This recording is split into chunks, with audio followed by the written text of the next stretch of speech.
I'm really excited about the embodied AI where you get the robots and the AI together and are able to do some of these tasks in a more intelligent manner. That's Skynet, isn't it, of Terminator? Well, and that's really where it could go wrong as well, right? If not controlled properly, if not supervised, if we don't have the right ethical guidelines, the right regulation, the right testing, the right safety guardrails, then things could go off track. I mean, I'm not just talking about enterprises and business. It could go off track in many other walks of life.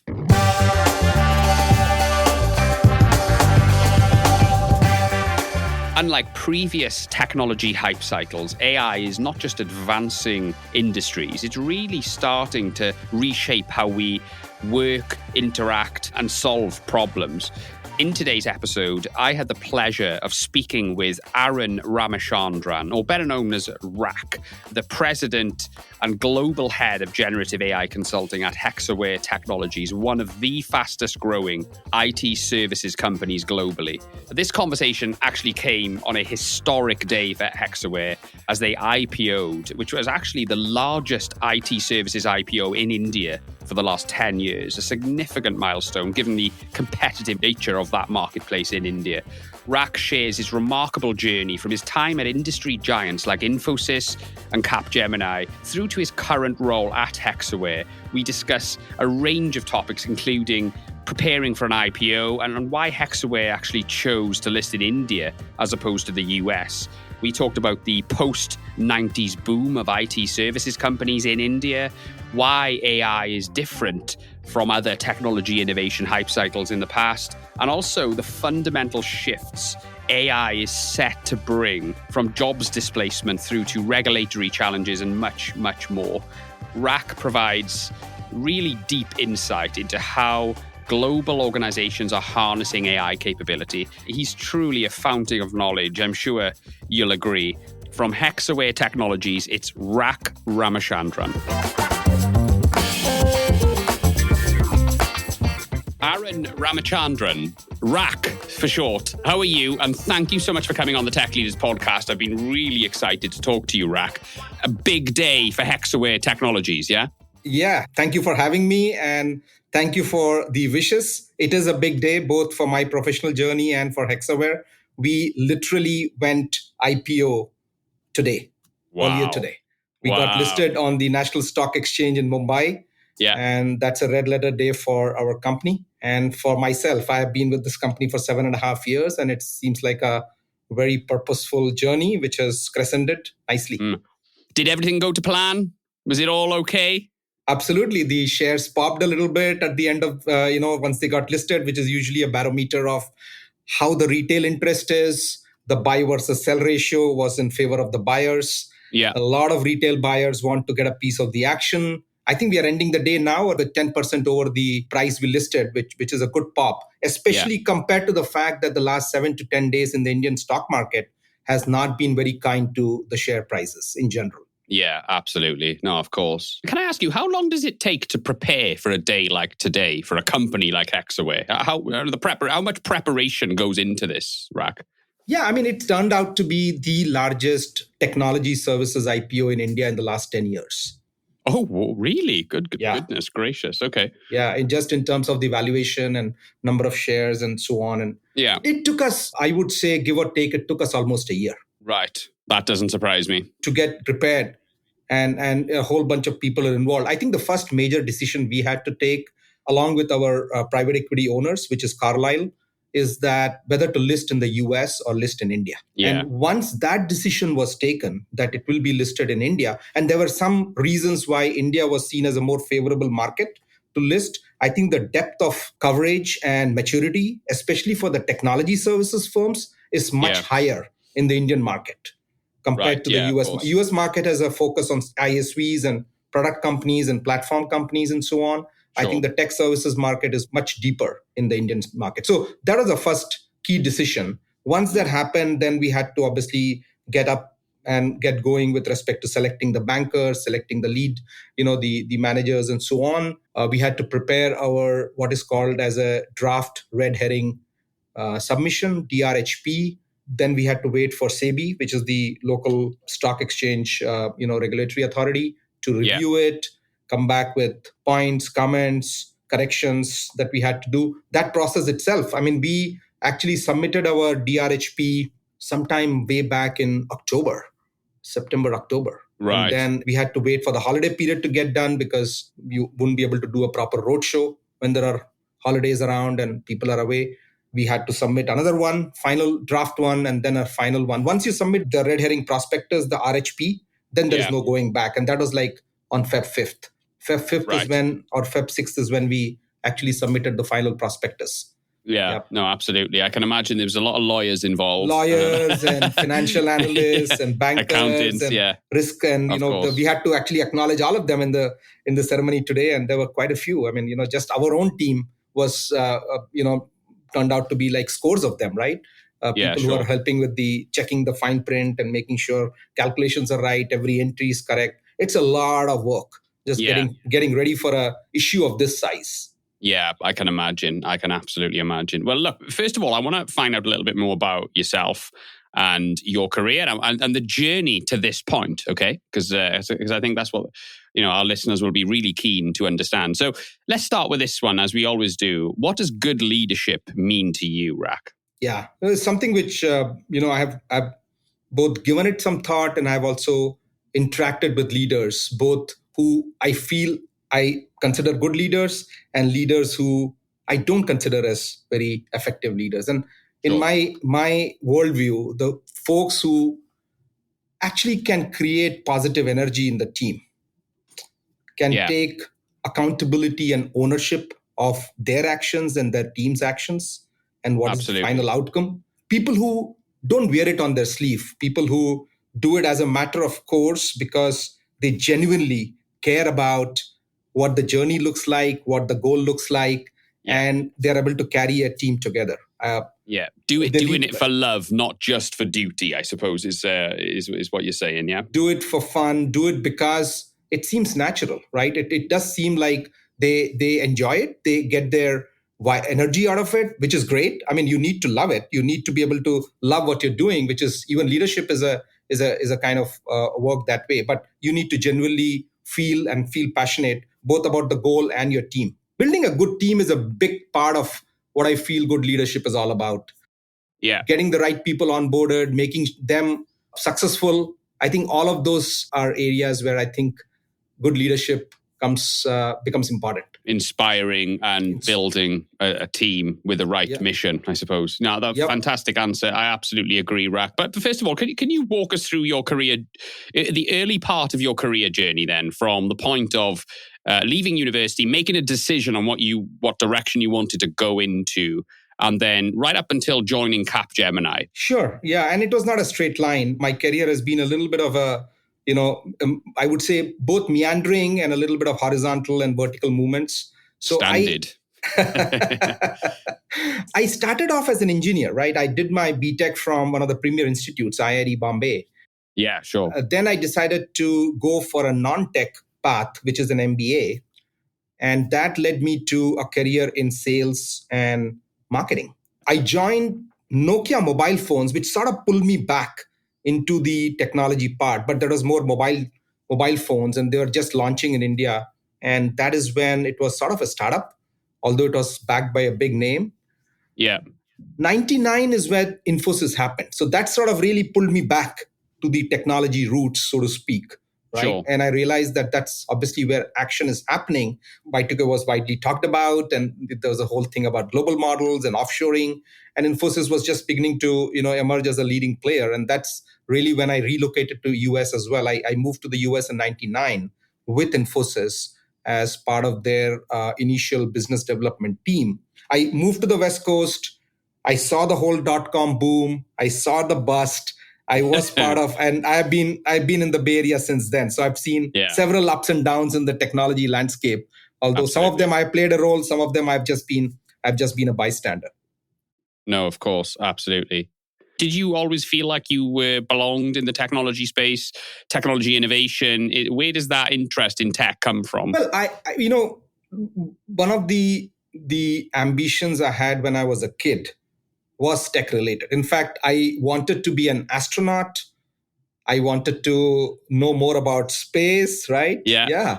I'm totally with you on that. And I used to read science books. And once I got into IIT and then I started getting more exposed to other aspects, I realized that my upbringing, especially with respect to my focus, has been very narrow at the school level. It was more about getting into engineering, getting into the best engineering school and so on.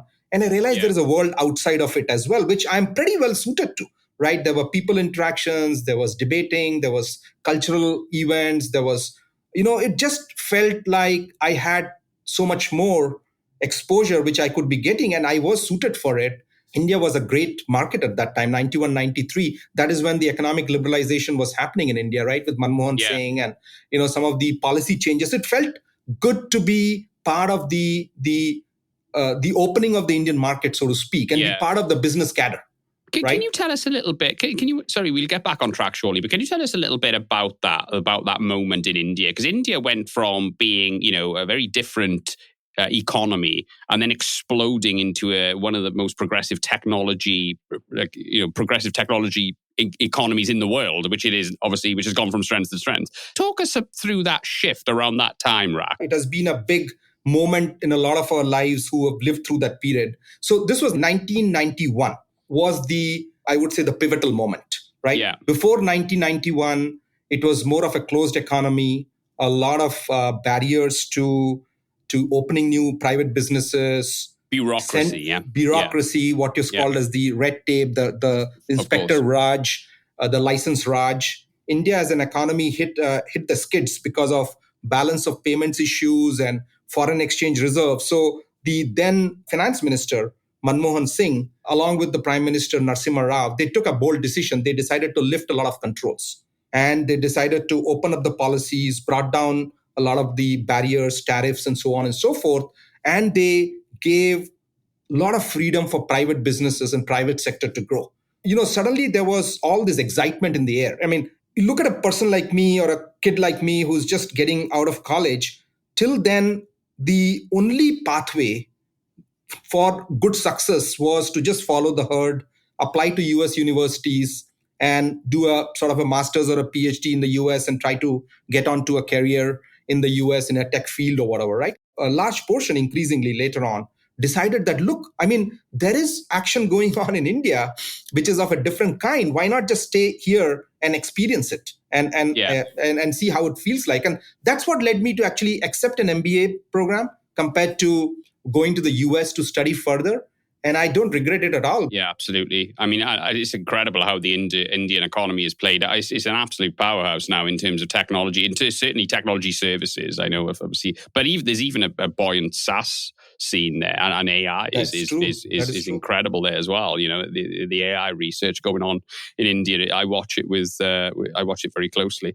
Okay, so getting back on track, you obviously joined Infosys, and then you went to Virtusa, and then went back to Infosys. What lesson did you learn? What did you take from that experience?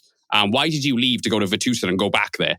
I would consider it as one of those decisions which I have a little regret and some learnings. So Virtusa was not really called Virtusa at that time. It was a much smaller company. It was E-Runway, sort of more of a startup, I would say. Yeah. And I think the decision was taken more like, okay, I come to the US. There is a lot of action going on in the startup world. And maybe I should experience it, right? Yeah.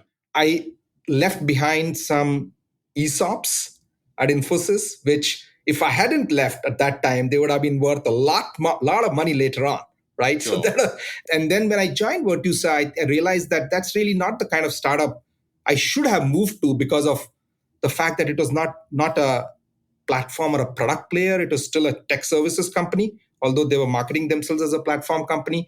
And then there were some changes in their ownership, new VCs came in, and so on and so forth. What I really learned was, how do you actually create a business with no brand recognition, right? You are the only feet on the street, especially in the Western US, because this was an Eastern headquartered company, and you are on your own. What differentiated them? Were they specializing in certain sectors, or what was unique about them?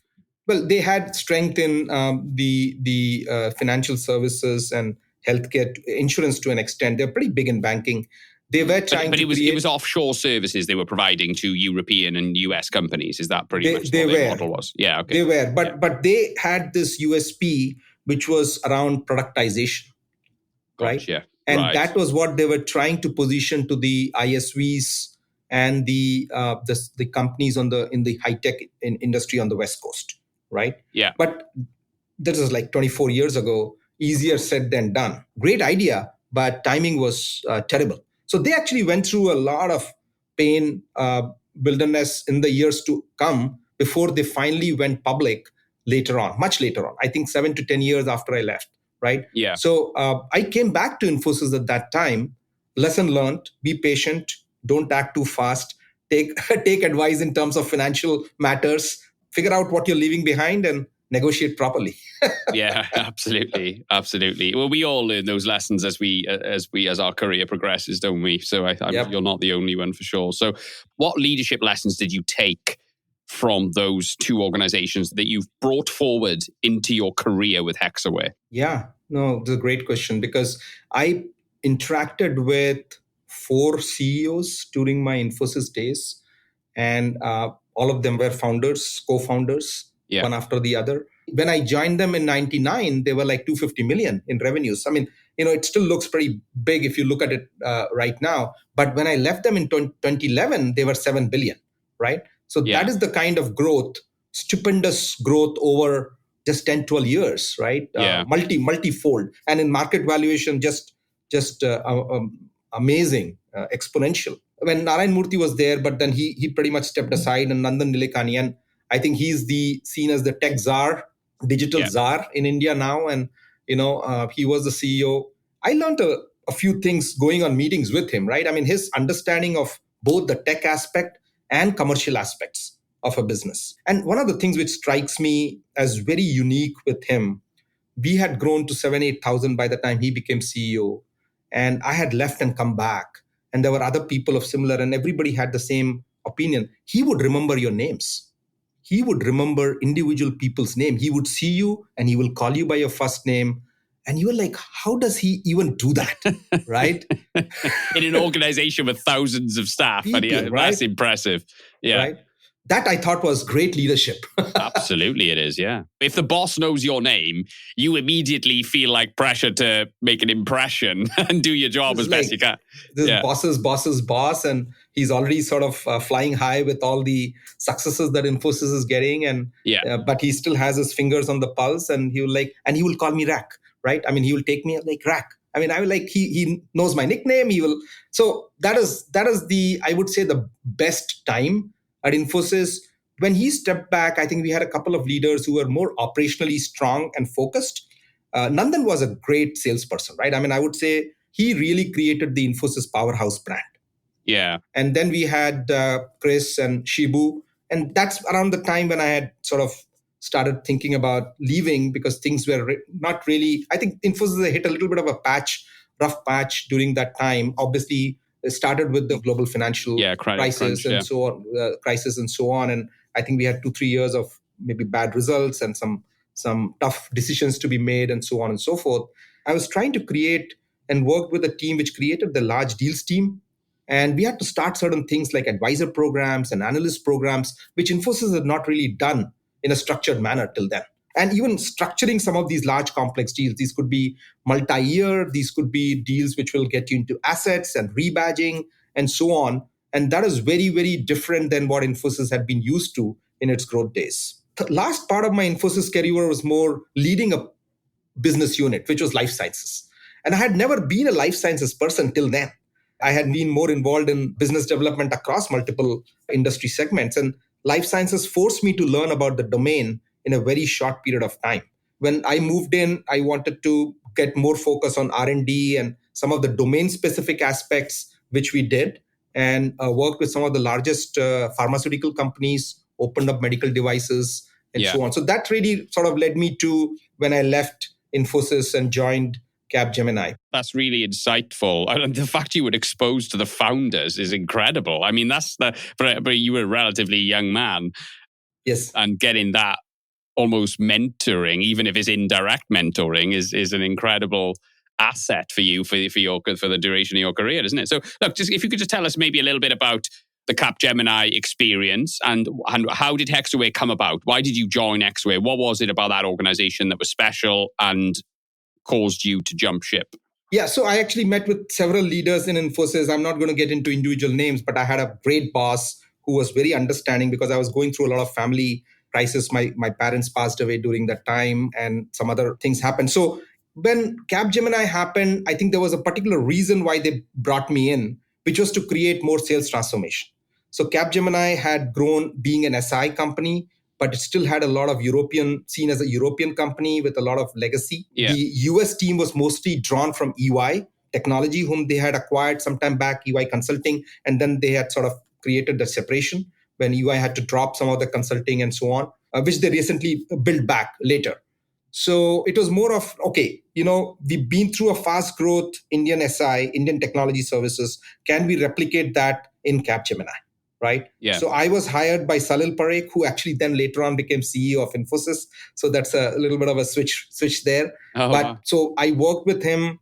I worked with Thierry Delaporte, who's the ex-CEO of Wipro. So I worked with them very closely in the sales transformation effort for their application services business. That was like over the next 4 or 5 years. And then I took on business leadership for one of the units called Sogeti, which is a North America focused unit. And it's pretty popular, well known in UK and Europe and so on. Now, you did ask me a question as to why Hexaware. So I think Capgemini, while a big company, I think one of the things which I didn't gel well with was which is very decentralized. And I think one of the things I probably didn't do very well is manage all the stakeholders in different countries and different geographies. And I realized it's just too big. And I'm not really a very big company guy. Okay, there is politics, there is different channels of communication, which you sometimes don't even understand. And that led me to think about maybe joining a smaller setup. I enjoyed my Infosys stint because it was smaller and then it became bigger. And I wanted to actually experience something like that again, where I could be a little closer to not just the decision making, but also, feel that I am empowered in a more entrepreneurial manner. And I didn't find that in Capgemini to the extent I thought I would. Yeah, no, I get it. Then I think even folks like Salil left and so on and so forth. So there was a lot of changes which were going on at Cap at that time. Hexaware, I came in a couple of reasons. So one of the board members for the private equity which owned Hexaware at that time, which is Bearing Private Equity, one of the board members was Basab Pradhan. And he was my first boss at Infosys. And he and I have been in touch since then as well. The CEO of Hexaware was an ex-classmate of mine from B school. So it just felt like, okay, there are a couple of strong reasons and it's sort of private equity owned. There is a growth vision there. I would sort of be part of that leadership team, which will take this to greater heights, which is what exactly has happened in the last 7.5 years. Yeah, of course. Culminating in the IPO today. Absolutely. This episode was brought to you by Be Digital. Be Digital support leadership teams to optimize cost and get more out of technology investments. Be Digital and the team have unrivaled expertise with technology license management and data remediation and are therefore perfectly positioned to help prepare organizations for AI technology capability. And on the last point, Be Digital have just developed a cutting-edge AI readiness assessment, which provides tech leaders with a platform they need to make well-informed decisions about AI adoption strategy in 2024 and beyond. Go to bedigitaluk.com to find out more and get in touch. I want to ask you about the wave of generative AI innovation in the last 3 years has been quite breathtaking. It feels like you've overseen and you've been part of waves of technology innovation from the dot-com boom right through to the rise of SaaS, and all the other bits in between. Mobile and so on, Is this different? Is this AI innovation and the potential impact of generative AI on the business landscape? Is this different? I'll give you a short answer and then a long answer. Yeah. I believe it is different. I thought you'd say that. I understand, Rak, this is a big, big question. So I'm hoping you can obviously give us an overview as to why you think this is a pivotal moment for human evolution, if you like, from a technology standpoint, at least. Oh, yeah, it's a broad question. Maybe we can talk about this in the context of enterprise, okay, of large organizations globally, because that is your world and that's my world as well. So in terms of, corporate organizations, big organizations, the impact of AI on the world of work and the world of enterprise. Yeah, let's do that. Keeps it a little narrow. Yeah, of course. But any such answer, you have to understand that the technology is going to transform the world, right? Yeah. We've seen that with a few other pivotal technologies in the past. There has always been a little hype cycle. So that's not going to change. There is still a hype cycle right now, okay? So in that sense, it's not very different than what happened in the dot-com era and so on. Of course, yeah. But is the technology fundamentally transformational, similar to, let's say, an internet has been, or even before that, electricity was, and so on? I would say yes. And that is one of the reasons why it's going to be fundamentally disruptive to enterprises. I think a lot of what we are seeing in terms of generative AI and AI in general, in terms of adoption right now, to the extent that adoption is happening, is more on the productivity side. Productivity, workflows, knowledge management, handling customer queries, so on and so forth. The big impact is going to come soon, maybe triggered through the agentic architecture, maybe something else comes after that and we can talk about it, which is going to be business model changes. Yeah. Fundamental business model changes, new ways of doing things, and coming up with products and servicing markets and servicing customers, which currently are not even being thought of. I'll try to provide an analogy, right? Internet happened in the late 90s, right? 95, 96 is when the email, the Yahoos of the world, and then some of the dot-com started happening, which is the dot-com boom from 99 to 2000. But Googles of the world, Facebooks of the world, they all happened 3-4 years later. Yeah, okay. Of course. And they actually took this in a very different direction. I mean, nobody knew there could be social media to connect people when internet actually started. Nobody talked about the power of Google search when you started internet. I feel that something similar and maybe a much more powerful would emerge out of the GenAI ecosystem and the AI ecosystem. I don't want to just limit it to just GenAI because GenAI is a stratum on top of AI, and there are many other ways of doing GenAI. I think this is going to create fundamental business model changes and the way products are developed and the way consumers consume and what is needed to actually make some of these industries function in a manner which is going to be very different than what we have done. I mean, let me just give you an example, right? Even something like self-driving cars, we think about them as having a particular internal structure. There is a driver's seat, there is a passenger seat, and so on and so forth. In the future, with AI, with advanced, IoT and, whatever the new developments are, the internal structures of how a car is built itself will change. You may not have the same configurations. Same thing happens for urban planning. Same thing will happen for how healthcare is administered. So I think you'll start seeing a lot of innovation, a lot of disruption, business model changes, which we currently are just starting to get glimpses of. Yeah. No, I didn't think about manufacturing. I suppose AI will find ways to make manufacturing more efficient for products to be put together in a more efficient way, maybe more efficient from a energy standpoint, environmental standpoint, or whatever. But it'll push everything forward, won't it? It'll accelerate the evolution of pretty much everything, surely. Yeah, one is evolution, the second is revolution. Yeah. The main essence of what intelligent or close to AGI kind of intelligence would be is that it can take some decisions and it can figure out a more optimal way of doing something which human beings may not have thought of. Yeah. A lot of our structures, like a lot of our business structures, a lot of our consuming patterns are built on human-centric design. Yeah. And an AGI will not necessarily always think from that perspective.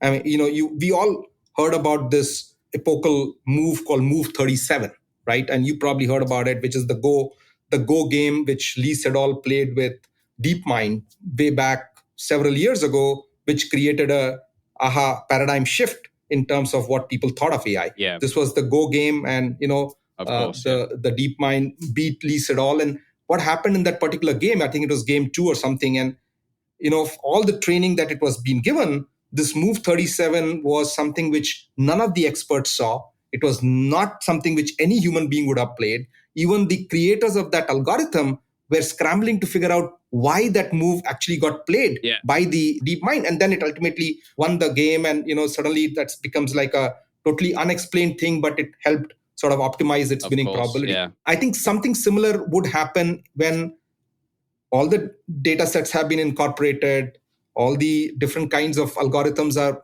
parameters have been put in, a new way of doing certain processes, a very different way of optimizing supply chains, a very different way of configuring transportation networks, very different way of manufacturing products. I think these are things which AI would be able to bring in, which currently I think human beings are not even considering. Yeah, no, that's a good And point. that will be all for the better. So you mentioned at the beginning revolution. We were talking about evolution and revolution.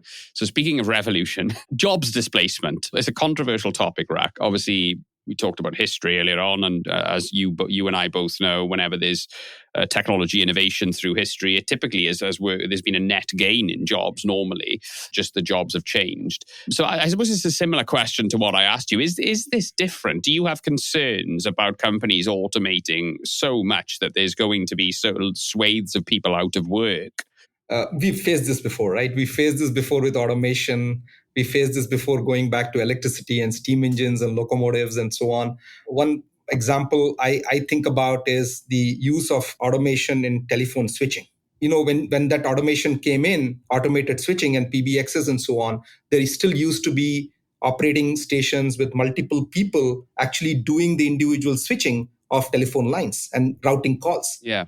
After the automation came, that pool of labor didn't just disappear right away. It took almost, and I was reading it somewhere, it took almost 15, 20 years for the last of telephone operators, manual telephone operators, to actually start disappearing, right? So that is the curve through which automation actually worked its way. I mean, we can go back further in terms of agricultural automation and so on.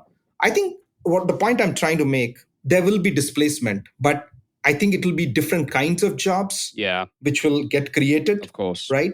And this time the displacement is coming for knowledge workers.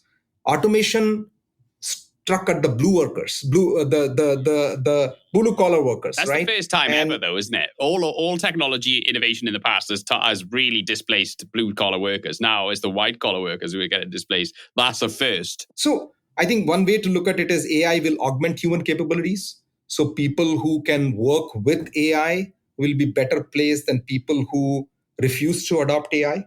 So think about it as in the future, there will be people who have a mastery of AI tools and can use that to augment their work, who probably will be more successful than people who don't use AI. Right? That's the way probably to look at it in the current stage. But then there will be new roles created. I mean, we are already seeing new roles which are getting created, right? I mean, we are seeing that some of the basic coding is getting done by AI. So maybe the junior developers, they are finding that maybe their skills are not necessarily required. But as you become senior, as you understand features, as you understand product roadmaps, your utility can come in different ways, right? Sure. Interfacing with the business teams, helping validate the results and outcome and so on.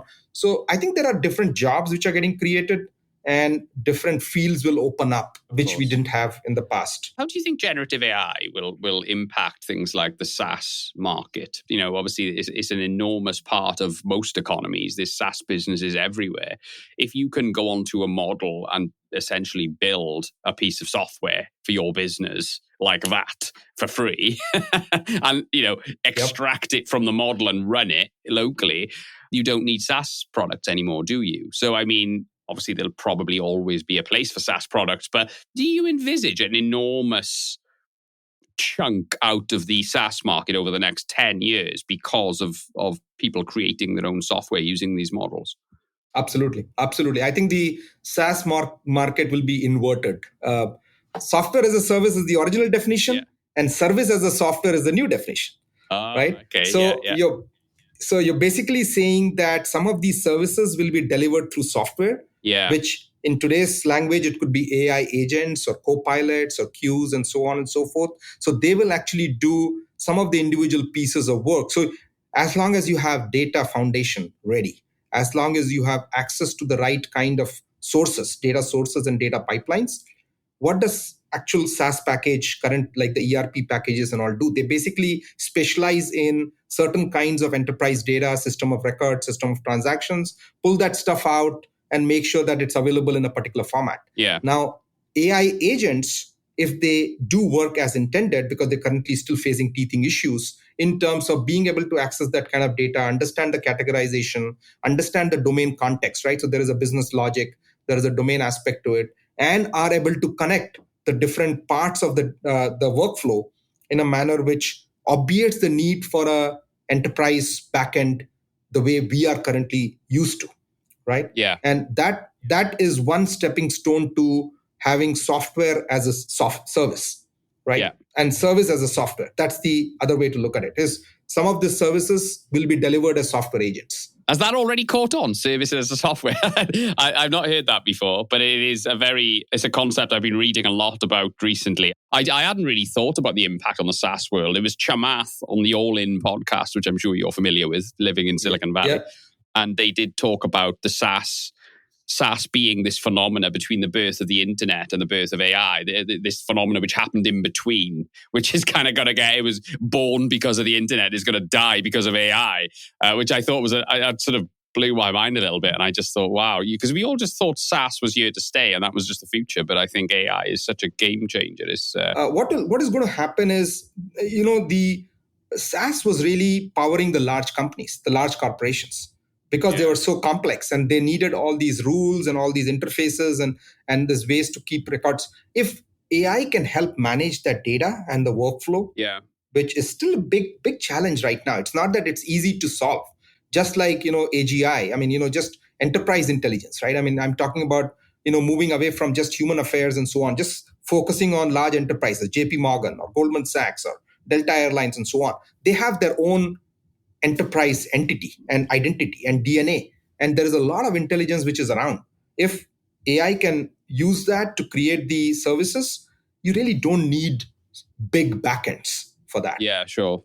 How are Hexaware leveraging generative AI across the business then? In terms of your own utilization of AI to deliver services, can you tell us a little bit about that? Yeah, absolutely. In fact, one of the pillars of our vision for AI and GenAI, first of all, our stated intent as a company is to be AI first. Yeah. Now, that by itself is not differentiated in the way that a lot of companies are talking about, but we actually living through it. And when I say living through it, 1.5, 2 years ago, when we formed this unit, one of the goals was not just to take services to the outside market, like, oh, we can do prompt engineering or we can do this.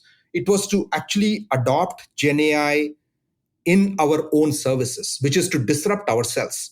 Now, what does Hexaware really do? It does 3 things very well. We build software which powers platforms and products which our clients want to take to market. Sure. We help modernize and transform the technology's landscape and tech stack, whether it's data warehouses, whether it's infrastructure, whether it's applications.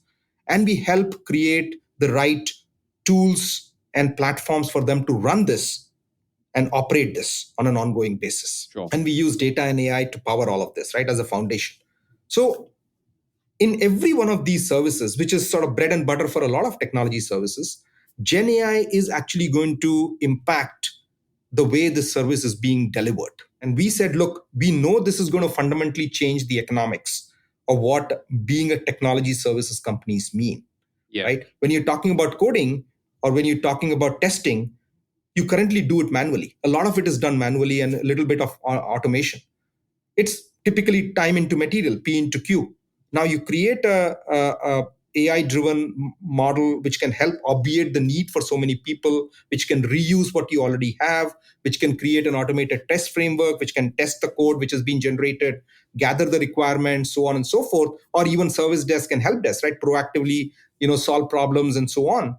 You actually are creating a different economic model for delivering these services. So we have invested in certain tools We call it RapidX and Amaze and Tensai. These are platforms and accelerators which can actually deliver some of these services like coding, like requirements gathering, like testing, like cloud-based transformation and migrations using AI and GenAI powering them. So we said we will disrupt ourselves. So that's been one of the big pillars, of course, of our GenAI strategy. Of course, the second one is to disrupt and work with our clients in their transformation journey, right? So this is where our service catalog and solution accelerators and the fact that we have tech-trained people comes into play. And we are actually taking this whole thing right from getting your data ready, helping create the AI models and fine-tune and integrate the AI models which are already there, helping create the UX layer for use of these AI apps, manage these on an ongoing basis through ops and so on. Yeah. So that's the other part. And then the third and final part of our vision is essentially identifying some big bets for certain key industry segments. We have identified a few. We believe that these will actually be industry game-changing solutions and go-to-market IPs that we will have.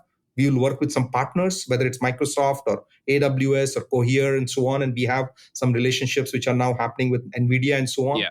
We will actually be able to take a few key slivers of these industries and transform them using GenAI. Wow. Okay. Well, what real world AI applications are making the biggest difference for your customers at the moment then? We are working with customers primarily on the productivity bucket, as I was telling you, right? Sure. I mean, a lot of customers want to get started with making sure they have a fundamental underpinning of the right secure implementations of whatever model they are using, whether it's a GPT-based use case or it's knowledge management or document summarization. First of all, they want to have security. Make sure enterprise data doesn't leak out. Make sure there is no, external data which is poisoning their database and so on. I think so that's one, right? So a lot of people are experimenting with it. The interesting use cases we are seeing, customer service for agents, right? Yeah. So an insurance company using it for real-time transcription, cross-selling, understanding customer context, the policy information, what is missing, what kind of question is being asked, and being able to provide those answers in an intelligent manner, and using voice to text as part of some of the interface which is needed. Hospitality companies using us to actually transform their event management. Hardware manufacturers used us for product listing and helping create better product descriptions which can stand out on the website when compared to some of their competitors. Yeah. And this is written out in such a manner. Those are becoming more and more prevalent as we go along. Yeah, no, absolutely. So AI regulation then is tightening globally. How are companies reacting to that, implementing AI capability in a fair, explainable, reliable way? What sort of considerations are you having with your customers in terms of implementing AI in compliance with regulation? Are you having any problems with that? Are you having any headwinds, Rak, or is it quite a seamless implementation in your experience? Some of our customers are very wary of adopting it in a big manner because they feel there is going to be certain issues with regulation. So they're getting their legal team involved, their ethics teams involved, and so on. These are big corporations, big financial institutions with a lot of compliance and regulatory requirements. Technology-wise, there are ways of handling it which have started emerging, whether it is use of RAG, so just use your own data sets and, use LLM only for the language part of it.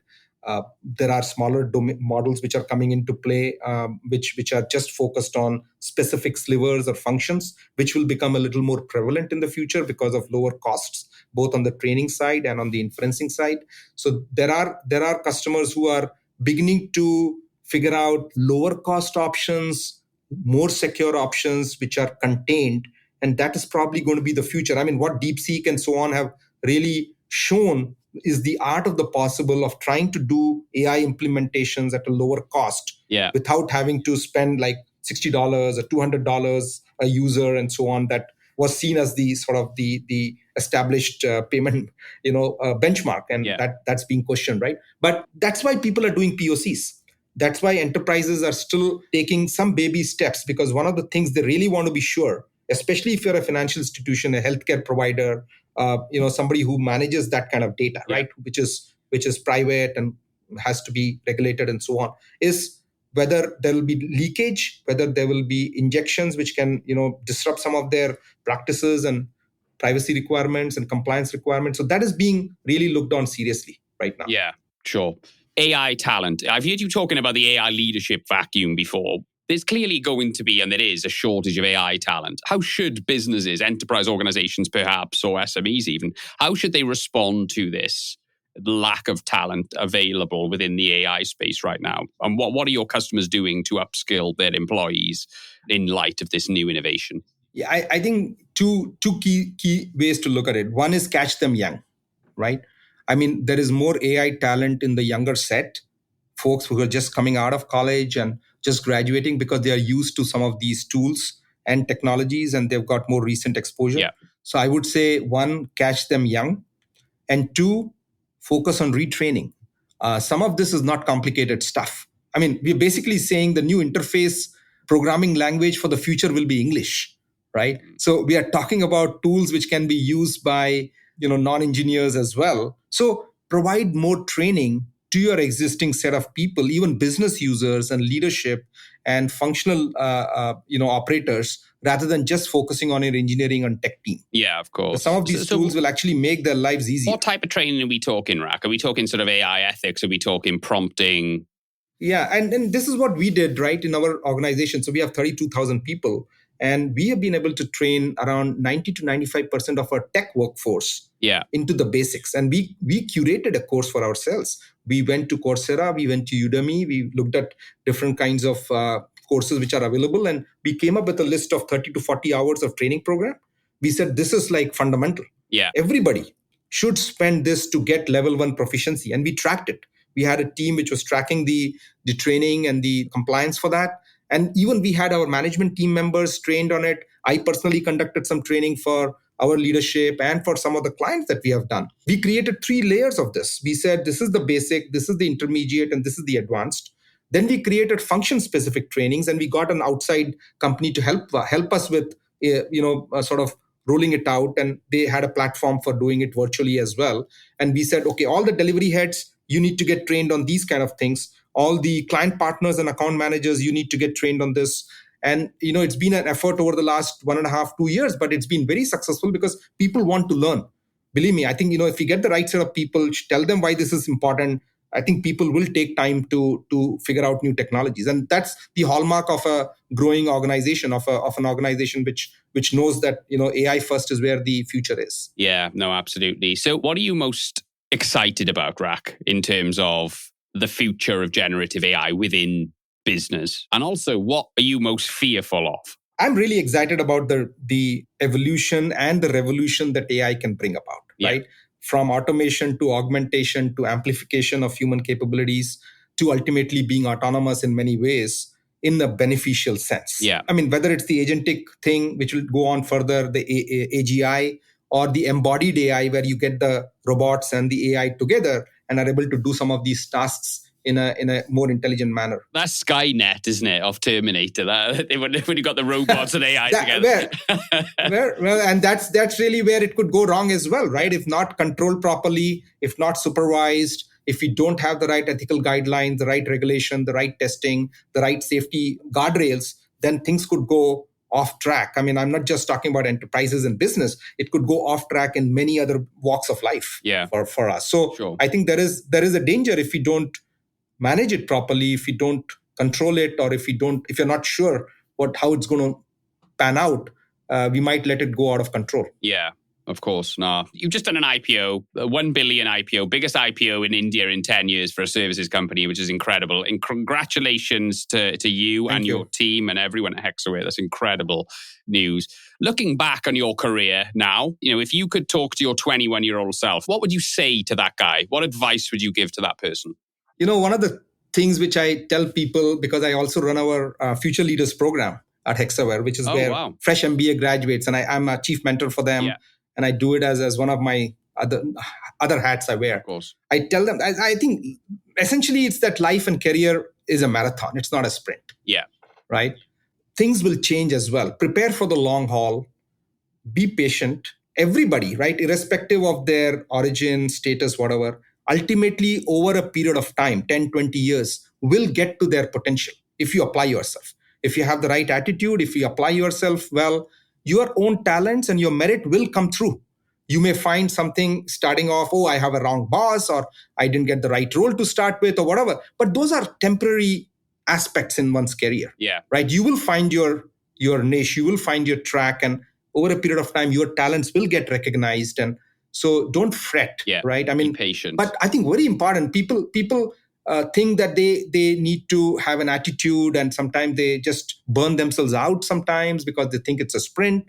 And I would advise that save it for the long run. It balances out over the long run. And focus on your strengths, right? Don't fret too much about your weaknesses. Have a good attitude to people, the people you work with, your bosses, your circumstance.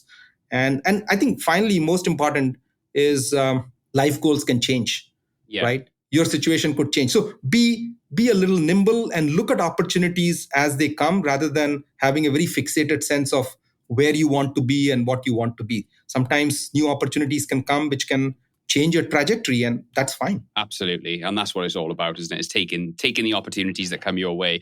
Look, I've really enjoyed chatting, Rak. Thank you so Likewise. much. Some incredible content we've got here. Let's finish on this one. You've just gone through the IPO. What next for Hexaware?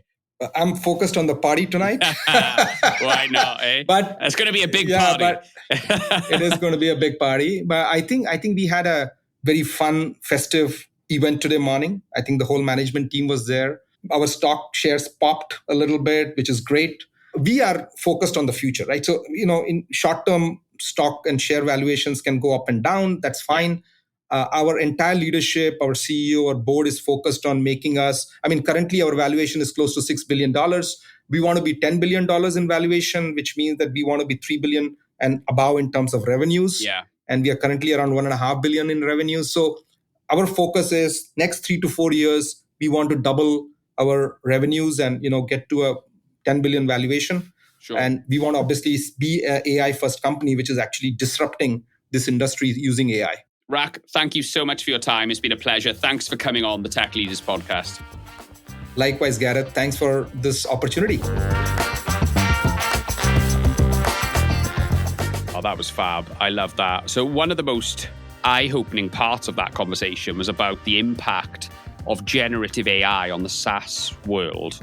This idea of shifting from software as a service to service as a software, as Rak said. It sounds unusual, but it really makes sense, doesn't it? Imagine being able to create custom software with hardly any technical skill just by inputting the right prompt. This would be truly transformative and would transform a massive industry. And that is inevitably, it looks like that's where we are. So frankly, I don't feel like this is getting enough attention. If I were working in the SaaS world right now, I'd probably be looking over my shoulder and looking to get on the right side of this innovation. But I'd love to hear your thoughts about it. So please drop a comment or a review. Let's start a conversation about it. Thank you so much for tuning in. I really hope you enjoyed the conversation. And please don't forget to subscribe and engage.